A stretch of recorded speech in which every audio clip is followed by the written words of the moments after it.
Hello மக்களே, welcome back to keep educating yourself. இன்றைக்கான பதிவில் 9ஆம் வகுப்பு சமூகவியல் புதிய புத்தகத்திலிருந்து ரிப்பன் பிரபு பற்றி தான் பார்க்க போகிறோம்.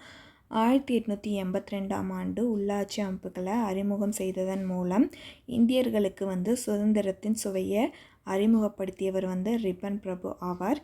இந்தியாவில் நிர்வாகத்தை தாராளமயமாக்கணும் அப்படின்னு சொல்லி சில நடவடிக்கையும் ரிப்பன் மேற்கொண்டார்.